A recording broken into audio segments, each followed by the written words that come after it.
All right, we're still in 7-6, practice and problem solving. And if you're ever wondering which section we're in, it's in this corner. The sample space of picking a 2-character password using the letters B, G, O, P, R, Y, where double letters are not allowed, is shown. Your teacher asks the class to find the probability of choosing a password with no B's. Manuela incorrectly says that the probability is 3/2. Find the probability, then decide which error Manuela might have made. All right, so let's go check off the ones that do not contain any B's in them. This one. All right, so I checked them all off for you. So we have 4 in each of these rows. So if we have 4, 8, 12, 16, 20 out of a possible 30 results. All right, and again, so we're going to reduce this fraction. You can divide top and bottom by 10, and we get 2/3.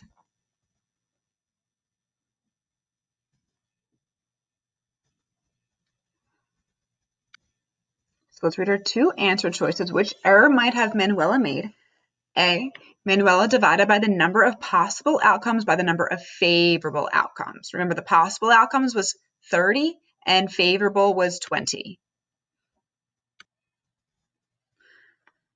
She should have divided by the number of favorable outcomes by the number of possible outcomes. Now let's look at B. Manuela multiplied the number of possible outcomes by the number of favorable outcomes. So did she do 30 times 20? I don't think so. She should have divided the number of favorable outcomes by the number of possible outcomes. So again, she said 3/2, which is the same as saying 30/20. So that would be her mistake. She did bottom divided by top. She was upside down, which I see a lot of you guys making those mistakes.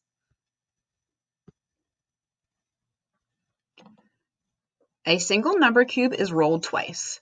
The 36 equally likely outcomes are shown to the right. What is the first step in finding the probability of getting 2 numbers whose sum is 12?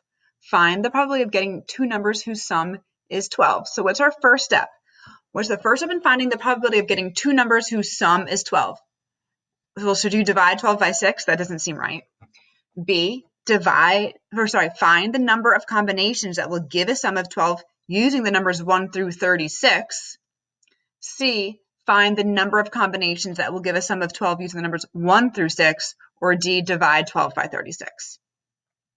So we're going to choose C because that's what we do. If you have 2 dice between numbers 1 through 6, which one will give you a sum of 12? So the probability of getting 2 numbers whose sum is 12 is, so let's think about it. What will give us a sum of 12? Well, when we were talking about dice, the only possibility is if you were to roll a 6 or a 6. Now, if you have a different question than me, I would go through this chart and see what the different numbers are. And again, you just want to ask yourself, well, 1 plus what equals 12? Well, that's not going to work for anything, okay? 2 plus what? There's nothing less than, you would have to do 2 plus 10, except that doesn't work. There's no dice that are 10. So for this, you only have 1 favorable outcome out of a total of 36.